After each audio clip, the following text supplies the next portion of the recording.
ಆಕಾಶವಾಣಿ ವಾರ್ತೆಗಳು ಓದುತ್ತಿರುವವರು ಚೇತನ್ ಸಿವಿ. ಮುಖ್ಯಾಂಶಗಳು: ಕರ್ನಾಟಕಕ್ಕೆ ಇಂದು ಉಪರಾಷ್ಟ್ರಪತಿ ಸಿಪಿ ರಾಧಾಕೃಷ್ಣನ್ ಭೇಟಿ. ತುಮಕೂರಿನ ಡಾಕ್ಟರ್ ಶಿವಕುಮಾರ ಸ್ವಾಮೀಜಿಯವರ ಸಂಸ್ಮರಣೋತ್ಸವದಲ್ಲಿ ಭಾಗಿ. ಪ್ರಜಾಪ್ರಭುತ್ವ ಮತ್ತು ಚುನಾವಣೆ ನಿರ್ವಹಣೆ ಕುರಿತು ದೆಹಲಿಯಲ್ಲಿ ಇಂದು ಅಂತಾರಾಷ್ಟ್ರೀಯ ಸಮಾವೇಶ. ಸ್ವಿಟ್ಜರ್ಲೆಂಡ್ನ ದಾವೋಸ್ನಲ್ಲಿ ವಿಶ್ವ ಆರ್ಥಿಕ ವೇದಿಕೆ ಜಾಗತಿಕ ನಾಯಕರ ಜೊತೆ ಕೇಂದ್ರ ಸಚಿವ ಪ್ರಹ್ಲಾದ್ ಜೋಶಿ ಸಮಾಲೋಚನೆ. ಕೃತಕ ಬುದ್ಧಿಮತ್ತೆಯ ಭವಿಷ್ಯ ಅತ್ಯಂತ ಪರಿಣಾಮಕಾರಿ ಮಾದರಿಗಳಿಂದ ರೂಪುಗೊಳ್ಳುತ್ತದೆ. ಕೇಂದ್ರ ಸಚಿವ ಅಶ್ವಿನಿ ವೈಷ್ಣವ್. ನವದೆಹಲಿಯಲ್ಲಿ ಇಂದು ಮತ್ಸ್ಯೋದ್ಯಮ ವಲಯದ ಮಹತ್ವದ ದುಂಡು ಮೇಜಿನ ಸಭೆ. 83 ಪಾಲುದಾರ ರಾಷ್ಟ್ರಗಳು ಭಾಗಿ.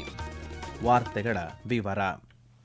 ಉಪರಾಷ್ಟ್ರಪತಿ ಸಿಪಿ ರಾಧಾಕೃಷ್ಣನ್ ಇಂದು ಕರ್ನಾಟಕ ಪ್ರವಾಸ ಕೈಗೊಳ್ಳಲಿದ್ದಾರೆ. ತುಮಕೂರಿನಲ್ಲಿ ಡಾಕ್ಟರ್ ಶಿವಕುಮಾರ ಸ್ವಾಮೀಜಿಗಳ 7ನೇ ವರ್ಷದ ಪುಣ್ಯ ಸಂಸ್ಮರಣೋತ್ಸವದಲ್ಲಿ ಉಪರಾಷ್ಟ್ರಪತಿ ಸಿಪಿ ರಾಧಾಕೃಷ್ಣನ್ ಭಾಗಿಯಾಗಲಿದ್ದಾರೆ. ಇದೇ ಸಂದರ್ಭದಲ್ಲಿ ಡಾಕ್ಟರ್ ಶಿವಕುಮಾರ ಸ್ವಾಮೀಜಿಗಳ ಗದ್ದುಗೆಗೆ ಪೂಜೆಯನ್ನು ಅವರು ಸಲ್ಲಿಸಲಿದ್ದಾರೆ. ಬಳಿಕ ಗೋಸಲ ಸಿದ್ದೇಶ್ವರ ವೇದಿಕೆಯಲ್ಲಿ ನಡೆಯಲಿರುವ ಸಭಾ ಕಾರ್ಯಕ್ರಮದಲ್ಲಿ ಅವರು ಭಾಗಿಯಾಗಲಿದ್ದಾರೆ. ಕಾರ್ಯಕ್ರಮದಲ್ಲಿ ರಾಜ್ಯಪಾಲ ಥಾವರ್ಚಂದ್ ಗೆಹ್ಲೋಟ್, ಕೇಂದ್ರ ಸಚಿವ ವಿ ಸೋಮಣ್ಣ ಮತ್ತಿತರ ಗಣ್ಯರು ಪಾಲ್ಗೊಳ್ಳಲಿದ್ದಾರೆ. ಮುನ್ನೆಚ್ಚರಿಕಾ ಕ್ರಮವಾಗಿ ಸಿದ್ದಗಂಗಾ ಮಠದ ಬಳಿ ಬಿಗಿ ಪೊಲೀಸ್ ಬಂದೋಬಸ್ತ್ ಏರ್ಪಡಿಸಲಾಗಿದೆ. ಭಾರತೀಯ ಚುನಾವಣಾ ಆಯೋಗ ಇಸಿಐ 2026ರ ಪ್ರಜಾಪ್ರಭುತ್ವ ಮತ್ತು ಚುನಾವಣೆಗಳ ನಿರ್ವಹಣೆ ಕುರಿತ ಭಾರತೀಯ ಅಂತಾರಾಷ್ಟ್ರೀಯ ಸಮ್ಮೇಳನ ಆಯೋಜಿಸಿದೆ. ಇಂದಿನಿಂದ ಆರಂಭವಾಗಲಿರುವ 3 ದಿನಗಳ ಸಮ್ಮೇಳನ ದೆಹಲಿಯ ಭಾರತ ಮಂಟಪ್ನಲ್ಲಿ ನಡೆಯಲಿದೆ. ಪ್ರಜಾಪ್ರಭುತ್ವ ಮತ್ತು ಚುನಾವಣಾ ನಿರ್ವಹಣಾ ಕ್ಷೇತ್ರದಲ್ಲಿ ಭಾರತ ಆಯೋಜಿಸಿರುವ ಈ ರೀತಿಯ ಅತಿದೊಡ್ಡ ಜಾಗತಿಕ ಸಮ್ಮೇಳನ ಇದಾಗಿದೆ. ಪ್ರಪಂಚದಾದ್ಯಂತದ 70ಕ್ಕೂ ಅಧಿಕ ದೇಶಗಳನ್ನು ಪ್ರತಿನಿಧಿಸುವ ಸುಮಾರು 100 ಅಂತಾರಾಷ್ಟ್ರೀಯ ಪ್ರತಿನಿಧಿಗಳು ಸಮ್ಮೇಳನದಲ್ಲಿ ಭಾಗಿಯಾಗುವ ನಿರೀಕ್ಷೆ ಇದೆ. ಜೊತೆಗೆ ಅಂತಾರಾಷ್ಟ್ರೀಯ ಸಂಸ್ಥೆಗಳು, ಭಾರತದಲ್ಲಿನ ವಿದೇಶಿ ರಾಯಭಾರ ಕಚೇರಿಗಳು ಮತ್ತು ಚುನಾವಣಾ ಕ್ಷೇತ್ರದಲ್ಲಿ ಶೈಕ್ಷಣಿಕ ಮತ್ತು ವೃತ್ತಿಪರತೆ ಹೊಂದಿರುವ ತಜ್ಞರು ಭಾಗಿಯಾಗಲಿದ್ದಾರೆ. ಮುಖ್ಯ ಚುನಾವಣಾ ಆಯುಕ್ತ ಜ್ಞಾನೇಶ್ ಕುಮಾರ್, ಚುನಾವಣಾ ಆಯುಕ್ತರಾದಂಥ ಡಾಕ್ಟರ್ ಸುಖಬೀರ್ ಸಿಂಗ್ ಸಂಧು ಮತ್ತು ಡಾಕ್ಟರ್ ವಿವೇಕ್ ಜೋಶಿ ಮತ್ತಿತರರು ಸಮ್ಮೇಳನದಲ್ಲಿ ಪಾಲ್ಗೊಳ್ಳಲಿದ್ದಾರೆ. 3 ದಿನಗಳ ಕಾರ್ಯಕ್ರಮವು ಚುನಾವಣಾ ನಿರ್ವಹಣಾ ಸಂಸ್ಥೆಗಳ ಸಾಮಾನ್ಯ ಮತ್ತು ಪೂರ್ಣಾವಧಿಯ ಗೋಷ್ಠಿಗಳನ್ನು ಒಳಗೊಂಡಿದೆ. ಇದರಲ್ಲಿ ಉದ್ಘಾಟನಾ ಸಮಾರಂಭ, ಇಎಂಬಿ ನಾಯಕರ ಸಮಗ್ರ ಸಭೆ, ಇಎಂಬಿ ಕಾರ್ಯಪಡೆ ಸಭೆಗಳು, ಜಾಗತಿಕ ಚುನಾವಣಾ ಸಮಸ್ಯೆಗಳು, ಮಾದರಿ ಅಂತಾರಾಷ್ಟ್ರೀಯ ಚುನಾವಣಾ ಮಾನದಂಡಗಳು ಮತ್ತು ಚುನಾವಣಾ ಪ್ರಕ್ರಿಯೆಗಳಲ್ಲಿನ ನಾವೀನ್ಯತೆಗಳು ಮತ್ತು ಉತ್ತಮ ಪದ್ಧತಿಗಳ ಮೇಲೆ ಹೆಚ್ಚಿನ ಗಮನ ಕೇಂದ್ರೀಕರಿಸುವ ವಿಷಯದ ಆಧಾರಿತ ಗೋಷ್ಠಿಗಳು ಸೇರಿವೆ. ವಿಶ್ವದ ಅತಿದೊಡ್ಡ ಚುನಾವಣೆಯಾದ 2024ರ ಲೋಕಸಭಾ ಚುನಾವಣೆಗಳನ್ನು ಪ್ರಮುಖವಾಗಿ ಬಿಂಬಿಸುವ ಇಂಡಿಯಾ ಡಿಸೈನ್ಡ್ ಎಂಬ ಸಾಕ್ಷ್ಯಚಿತ್ರ ಸರಣಿಯನ್ನು ಇಂದು ಪ್ರದರ್ಶನ ಮಾಡಲಾಗುವುದು. ಸ್ವಿಟ್ಜರ್ಲೆಂಡ್ನ ದಾವೋಸ್ನಲ್ಲಿ ನಡೆಯುತ್ತಿರುವಂತಹ 2026ರ ವಿಶ್ವ ಆರ್ಥಿಕ ವೇದಿಕೆಯ ಸಂದರ್ಭದಲ್ಲಿ ಕೇಂದ್ರ ನವ ಮತ್ತು ನವೀಕರಿಸಬಹುದಾದಂಥ ಇಂಧನ ಸಚಿವ ಪ್ರಹ್ಲಾದ್ ಜೋಶಿ ವಿಶ್ವ ನಾಯಕರನ್ನು ಭೇಟಿಯಾದರು. ಬೆಲ್ಜಿಯಂನ ಉಪ ಪ್ರಧಾನಮಂತ್ರಿ ಮ್ಯಾಕ್ಸಿಮ್ ಪ್ರೆವೋಸ್ಟ್ ಅವರೊಂದಿಗಿನ ಸಭೆಯಲ್ಲಿ ಸಂಶೋಧನೆ ಮತ್ತು ಅಭಿವೃದ್ಧಿ, ಕಡಲಾಚೆಯ ಪವನ ಮತ್ತು ಸೌರಶಕ್ತಿಯಲ್ಲಿ ಸಹಕಾರ ಹಾಗೂ ಹಸಿರು ವರ್ಗೀಕರಣದಲ್ಲಿ ಭಾರತ ಬೆಲ್ಜಿಯಂ ಪಾಲುದಾರಿಕೆಯ ಬಲವನ್ನು ಅವರು ಪುನರುಚ್ಚರಿಸಿದರು. ಶುದ್ಧ ಇಂಧನ ಮತ್ತು ಸುಸ್ಥಿರ ಅಭಿವೃದ್ಧಿಯಲ್ಲಿ ಸಹಯೋಗವನ್ನು ಮುಂದುವರಿಸುವ ಕುರಿತು ಕುವೈಟ್ನ ವಿದ್ಯುತ್, ಜಲ ಮತ್ತು ನವೀಕರಿಸಬಹುದಾದಂತಹ ಇಂಧನ ಸಚಿವ ಸುಬೈಹ್ ಅಬ್ದುಲ್ಲಾ ಜೀಜ್ ಅಬ್ದುಲ್ ಮೊಹಸೇನ್ ಅಲ್ ಮುಖೈಜೀಮ್ ಅವರೊಂದಿಗೆ ಪ್ರಹ್ಲಾದ್ ಜೋಶಿ ಸಂವಾದ ನಡೆಸಿದರು. ಭಾರತದ ಸೌರ ವಿದ್ಯುತ್ ಉತ್ಪಾದನೆ ಮತ್ತು ಸೌರಕೋಶ ಪರಿಸರ ವ್ಯವಸ್ಥೆಯನ್ನು ಅನ್ವೇಷಿಸುವ ಮತ್ತು ಭಾರತದಲ್ಲಿ ಕುವೈಟ್ನಿಂದ ಹೂಡಿಕೆಯನ್ನು ಪ್ರೋತ್ಸಾಹಿಸುವ ಕುರಿತು ಸಚಿವರು ಚರ್ಚೆಯನ್ನು ನಡೆಸಿದರು. ಕೃತಕ ಬುದ್ಧಿಮತ್ತೆಯ ಭವಿಷ್ಯವು ಅತ್ಯಂತ ದೊಡ್ಡ ವ್ಯವಸ್ಥೆಗಳಿಗಿಂತ ಚಿಕ್ಕದಾದ ಪರಿಣಾಮಕಾರಿ ಮಾದರಿಗಳಿಂದ ರೂಪುಗೊಳ್ಳುತ್ತದೆ ಎಂದು ಕೇಂದ್ರ ವಿದ್ಯುನ್ಮಾನ ಮತ್ತು ಮಾಹಿತಿ ತಂತ್ರಜ್ಞಾನ ಸಚಿವ ಅಶ್ವಿನಿ ವೈಷ್ಣವ್ ಹೇಳಿದ್ದಾರೆ. ಸ್ವಿಟ್ಜರ್ಲೆಂಡ್ನ ದಾವೋಸ್ನಲ್ಲಿ ನಡೆಯುತ್ತಿರುವಂತಹ ವಿಶ್ವ ಆರ್ಥಿಕ ವೇದಿಕೆಯಲ್ಲಿ ಪಾಲ್ಗೊಂಡಿರುವ ಅವರು ಜಾಗತಿಕವಾಗಿ ಸುಮಾರು 95% ಕೃತಕ ಬುದ್ಧಿಮತ್ತೆ ಕೆಲಸವು ಪ್ರಸ್ತುತ ಸಣ್ಣ ಮಾದರಿಗಳಿಂದ ನಿರ್ವಹಿಸಲ್ಪಡುತ್ತಿದೆ. ಇದು ಭಾರತದ ಕೈಗೆಟುಕುವ ಮತ್ತು ಅಪ್ಲಿಕೇಶನ್ ಕೇಂದ್ರಿತ ಕೃತಕ ಬುದ್ಧಿಮತ್ತೆ ಪರಿಹಾರಗಳನ್ನು ಅಭಿವೃದ್ಧಿಪಡಿಸುವ ಕಾರ್ಯತಂತ್ರವನ್ನು ಬೆಂಬಲಿಸುವ ಪ್ರವೃತ್ತಿಯಾಗಿದೆ ಎಂದು ಹೇಳಿದ್ದಾರೆ. ಭಾರತದಲ್ಲಿ ನಿರ್ಮಿಸಲಾಗುತ್ತಿರುವಂತಹ 50 ಶತಕೋಟಿ ಮತ್ತು 120 ಶತಕೋಟಿ ನಿಯತಾಂಕಗಳವರೆಗಿನ 12 ಎಐ ಮಾದರಿಗಳು ವಿವಿಧ ವಲಯಗಳ ಉದ್ಯಮಗಳ ಅಗತ್ಯಗಳನ್ನು ಪೂರೈಸುವ ಸಾಮರ್ಥ್ಯವನ್ನು ಹೊಂದಿವೆ ಎಂದು ಸಚಿವರು ಹೇಳಿದ್ದಾರೆ.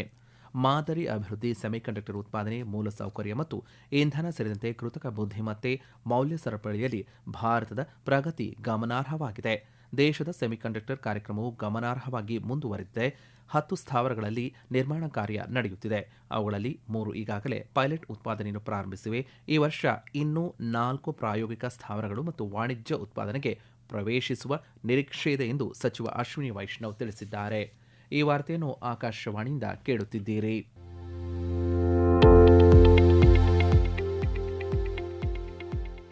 ನಮ್ಮ ಎಲ್ಲ ರಾಷ್ಟ್ರೀಯ ವಾರ್ತೆಗಳು ಹಾಗೂ ಪ್ರದೇಶ ಸಮಾಚಾರ ಈಗ ಆಕಾಶವಾಣಿ ನ್ಯೂಸ್ ಕನ್ನಡ ಯೂಟ್ಯೂಬ್ ಚಾನೆಲ್ನಲ್ಲಿ ಲಭ್ಯ. ನಮ್ಮ ಎಕ್ಸ್ ಖಾತೆ ಮತ್ತು ಇನ್ಸ್ಟಾಗ್ರಾಂ ಖಾತೆ ಆಕಾಶವಾಣಿ ನ್ಯೂಸ್ ಕನ್ನಡ. ಹೆಚ್ಚಿನ ಮಾಹಿತಿಗಾಗಿ ನಮ್ಮ ಫೇಸ್ಬುಕ್ ಖಾತೆ ಆಕಾಶವಾಣಿ ವಾರ್ತೆ ಕನ್ನಡವನ್ನು ಅನುಸರಿಸಿ. ಮಾಹಿತಿಗಳ ಹೂರಣ, ವಾರದ ಕಾರ್ಯಕ್ರಮ, ಪ್ರಚಲಿತ ವಿದ್ಯಮಾನ ಪ್ರತಿ ಬುಧವಾರ ರಾತ್ರಿ 9:15 ಮೀನುಗಾರಿಕೆ ಇಲಾಖೆಯಿಂದ ಮತ್ಸ್ಯೋದ್ಯಮ ವಲಯದ ಕುರಿತಂತಹ ದುಂಡು ಮೇಜಿನ ಸಭೆ ಇಂದು ನವದೆಹಲಿಯಲ್ಲಿ ನಡೆಯಲಿದೆ. 83 ಪಾಲುದಾರ ರಾಷ್ಟ್ರಗಳ ರಾಯಭಾರಿಗಳು ಮತ್ತು ಹೈ ಕಮಿಷನರ್ಗಳು ದುಂಡು ಮೇಜಿನ ಸಭೆಯಲ್ಲಿ ಪಾಲ್ಗೊಳ್ಳಲಿದ್ದಾರೆ. ಈ ಸಮ್ಮೇಳನದ ಅಧ್ಯಕ್ಷತೆಯನ್ನು ಮೀನುಗಾರಿಕೆ, ಪಶುಸಂಗೋಪನೆ ಮತ್ತು ಹೈನುಗಾರಿಕೆ ಸಚಿವರಾದಂಥ ರಾಜೀವ್ ರಂಜನ್ ಸಿಂಗ್ ವಹಿಸಲಿದ್ದಾರೆ. ದ್ವಿಪಕ್ಷೀಯ ವ್ಯಾಪಾರ, ಸಾಗರ ರಫ್ತು ಉತ್ತೇಜನ ಮತ್ತು ಅಂತಾರಾಷ್ಟ್ರೀಯ ಮಾರುಕಟ್ಟೆ ಸಂಪರ್ಕವನ್ನು ಬಲಪಡಿಸುವ ಗುರಿಯನ್ನು ಸಮ್ಮೇಳನ ಹೊಂದಿದೆ. ಏಷ್ಯಾ, ಆಫ್ರಿಕಾ, ಐರೋಪ್ಯ ರಾಷ್ಟ್ರಗಳ, ಉತ್ತರ ಅಮೆರಿಕ, ಓಷಿಯಾನಿಯಾ ಮತ್ತು ಲ್ಯಾಟಿನ್ ಅಮೆರಿಕ ಮತ್ತು ಕೆರಿಬಿಯನ್ ಸೇರಿದಂತೆ ಪಾಲುದಾರ ರಾಷ್ಟ್ರಗಳ ರಾಯಭಾರಿಗಳು ಮತ್ತು ಹೈ ಕಮಿಷನರ್ಗಳು ಸಮ್ಮೇಳನದಲ್ಲಿ ಭಾಗಿಯಾಗುತ್ತಿದ್ದಾರೆ. ಸಾಗರ ವಲಯದ ವ್ಯಾಪಾರ, ಮಾರುಕಟ್ಟೆ ಪ್ರವೇಶ, ನಿಯಂತ್ರಕ ಸಹಕಾರ ಮತ್ತು ದ್ವಿಪಕ್ಷೀಯ ಹಾಗೂ ಬಹುಪಕ್ಷೀಯ ಪಾಲುದಾರಿಕೆಗಳನ್ನು ಆಳಗೊಳಿಸಲು ಬೆಳೆಯುತ್ತಿರುವಂತಹ ಅವಕಾಶಗಳ ಕುರಿತು ರಚನಾತ್ಮಕ ಸಂವಾದವನ್ನು ಸಕ್ರಿಯಗೊಳಿಸಲು ಸಮ್ಮೇಳನವು ಪ್ರಮುಖ ವೇದಿಕೆಯಾಗಿ ಕಾರ್ಯವನ್ನು ನಿರ್ವಹಿಸುತ್ತದೆ.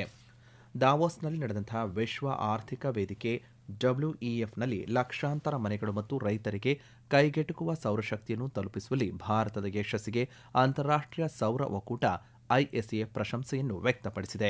ಈ ಕಾರ್ಯಕ್ರಮದಲ್ಲಿ ಮಾತನಾಡಿದ ISA ಮಹಾನಿರ್ದೇಶಕ ಆಶೀಶ್ ಖನ್ನಾ, 10 ದಶಲಕ್ಷ ಮನೆಗಳನ್ನು ತಲುಪುವ ಗುರಿ ಹೊಂದಿರುವಂತಹ ಭಾರತದ ಸೂರ್ಯಘರ್ ಮೇಲ್ಛಾವಣಿ ಸೌರ ಯೋಜನೆ ಮತ್ತು ರೈತರಿಗೆ ಸೌರಶಕ್ತಿ ಚಾಲಿತ ನೀರಾವರಿಯನ್ನು ಉತ್ತೇಜಿಸುವ PM ಕುಸುಮ್ ಕಾರ್ಯಕ್ರಮವು ವಿದ್ಯುತ್ ಪ್ರಸರಣ ವ್ಯವಸ್ಥೆಯನ್ನು ವಿಸ್ತರಿಸಲು ಮತ್ತು ಕಡಿಮೆ ವೆಚ್ಚದಲ್ಲಿ ಕೃಷಿಯನ್ನು ಉತ್ತೇಜಿಸಲು ಇತರ ದೇಶಗಳು ಅಳವಡಿಸಿಕೊಳ್ಳಬಹುದಾದಂತಹ ಪ್ರಾಯೋಗಿಕ ಮಾದರಿಗಳನ್ನು ನೀಡುತ್ತದೆ ಎಂದು ಹೇಳಿದ್ದಾರೆ. ಮುಂಬರುವ ಕೇರಳ ವಿಧಾನಸಭಾ ಚುನಾವಣೆಗೆ ಪಕ್ಷದ ಪ್ರಧಾನ ಕಾರ್ಯದರ್ಶಿ ವಿನೋದ್ ತಾವ್ಡೆ ಅವರನ್ನು ಚುನಾವಣಾ ಉಸ್ತುವಾರಿಯನ್ನಾಗಿ ಮತ್ತು ಕೇಂದ್ರ ಸಚಿವೆ ಶೋಭಾ ಕರಂದ್ಲಾಜೆ ಅವರನ್ನು ಚುನಾವಣಾ ಸಹ ಪ್ರಭಾರಿಯಾಗಿ ನೇಮಕ ಮಾಡಲಾಗಿದೆ. ಬಿಜೆಪಿ ರಾಷ್ಟ್ರೀಯ ಅಧ್ಯಕ್ಷ ನಿತಿನ್ ನವೀನ್ ಅವರು ಈ ನೇಮಕಾತಿಯನ್ನು ಮಾಡಿದ್ದಾರೆ.